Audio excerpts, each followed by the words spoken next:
Raph? Ça, c'est un petit peu plus mon dada, là. Il est clair que pour être capable de développer des métiers intéressants dans le domaine des mines, il faut impliquer là, les CLPN, les Commissions locales de Premières Nations. Ce sont finalement les CLPN, c'est le titre qu'on donne à dans chacune des communautés. C'est comme des centres locaux d'emploi, mais pour autochtones. Alors, pour les gens qui connaissent un petit peu moins ça, là, c'est ça. Alors, la commission où est-ce que je travaille, il y a 29 communautés qui ont développé leurs propres centres locaux d'emploi. Et à partir de ce moment-là, c'est vraiment les centres, les CLPN, les centres locaux de Premières Nations, qui vont avoir un rôle extrêmement stratégique au niveau de la main-d'œuvre, tant pour le secteur minier que pour l'ensemble des autres secteurs. Alors, l'implication des CLPN, elle est essentielle. Ce que Lise disait, c'est tout à fait vrai, dans le sens qu'il faut établir le pont entre les besoins de main-d'œuvre et la population. À ce moment-ci, les communautés sont en tout cas, ceux qui sont touchés beaucoup plus par le secteur minier, parce que ça se passe un petit peu plus au nord. Nous, il y a quand même des communautés qui travaillent au sud. Ces communautés-là, l'environnement bouscule un peu ces communautés-là à développer leur propre profil de main-d'œuvre. Quand je parle de bousculer, c'est que souvent, la problématique qu'on a dans les communautés, c'est qu'on n'a pas le financement nécessaire pour développer ces outils-là. Alors, considérant que les mines amènent un petit peu de la lumière sur ces communautés-là, ben ça oblige un peu les gouvernements aussi à s'impliquer davantage sur le plan financier.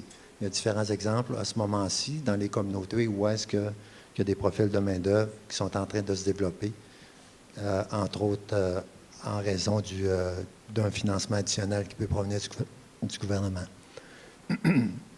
Alors, évidemment, le profil de la main-d'œuvre est extrêmement important.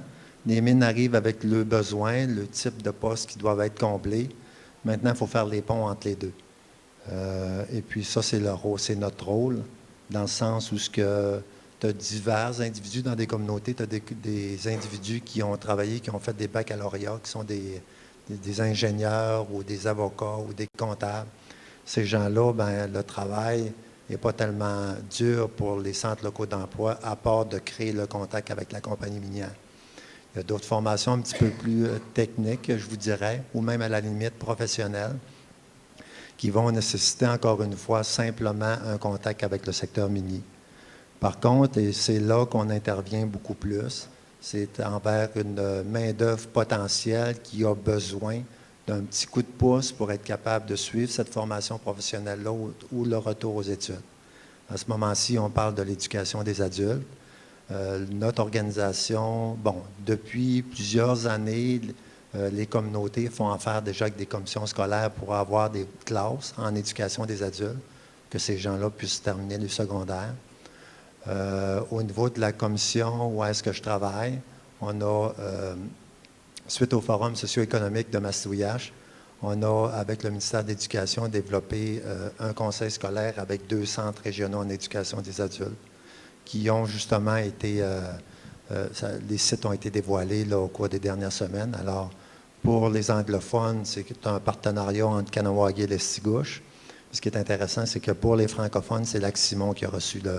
Alors, on sait que Lac-Simon est dans la région ici. Alors, les gens qui ont besoin de ce petit coup de pouce-là en termes d'éducation des adultes pourront bientôt s'inscrire à Lac-Simon. Et puis, l'avantage, c'est que ces centres-là vont être développés spécifiquement pour nous. Alors, ils vont considérer notre entité comme autochtone. Il y a un peu plus loin à ça, il y a la formation professionnelle, évidemment. Encore une fois, on a développé aussi en concertation avec la Commission scolaire de Montréal, la CCQ, la Commission de la construction du Québec, et puis un groupe autochtone qui est un consortium, là, ça nous inclut aussi, un centre de formation professionnelle pour les autochtones dans les métiers de la construction. Alors, on sait que toute la notion des métiers de la construction via la CCQ n'est pas finalement, les mines ne sont pas réglementées par la CCQ. Il n'en demeure pas moins que les gens qui vont sortir de cette formation-là, ce sera des gens qui seront formés en conduite d'engin de chantier, en dynamitage, en bout de feu et tout ça. Alors, sûrement que ce sera encore une fois une clientèle intéressante pour les compagnies minières.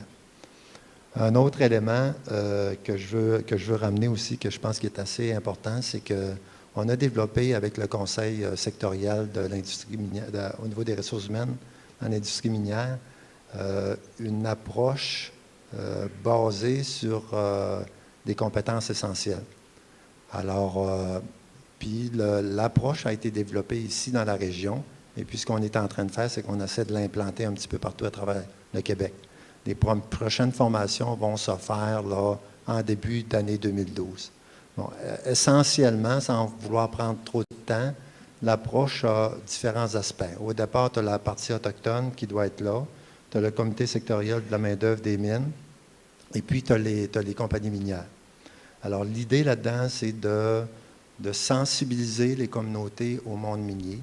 Alors, rapidement, il y aura des séances d'information qui vont être transmises aux communautés qui ont fait les demandes pour que les gens puissent connaître dans les communautés c'est quoi les mines, c'est quoi le secteur minier.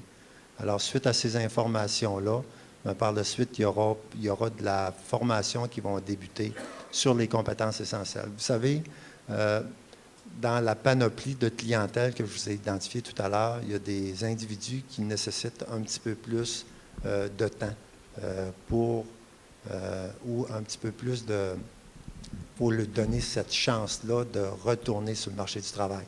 Mais pour ce faire, on ne peut pas arriver avec des formations déjà concrètes. Il faut arriver avec des notions de compétences essentielles. Dépendamment de ton niveau dans ta vie personnelle, souvent, il peut arriver que se lever, ne serait-ce le matin, c'est un défi. Alors ça, c'est aussi une réalité pour l'humain en soi, mais il en demeure pas moins que c'est aussi une réalité pour certains types de clients au niveau des Premières Nations. Alors, toute cette notion de compétences essentielles-là qu'on est en train d'implanter, par la suite, ces gens-là qui auront passé au travers de ça, pourront par la suite aller en éducation des adultes, formation professionnelle et tout. Alors, vas-y, Lise, vous voulez ajouter quelque chose? Oui. J'ai la misère à me retenir.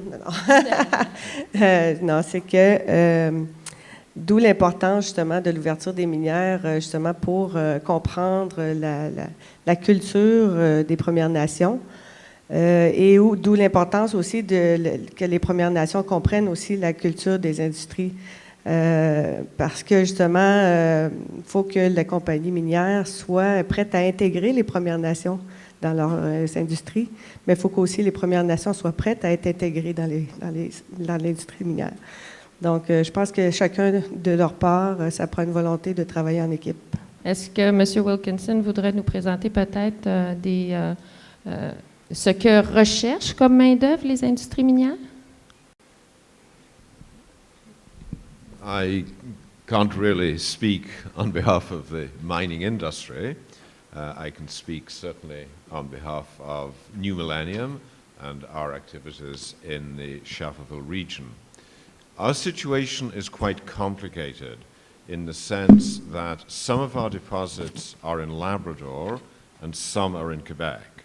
Because as you know, Schafferville, Matimacush, Lake John, and Kawawa sit on the border between Quebec and Labrador.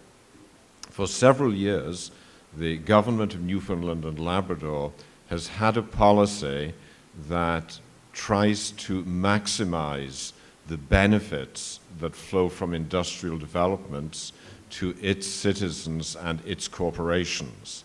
And a company such as ours that wishes to carry out mining in the province of Newfoundland and Labrador is obliged to enter into a contractual agreement with the government of Newfoundland and Labrador, what we call the Newfoundland and Labrador Benefits Plan.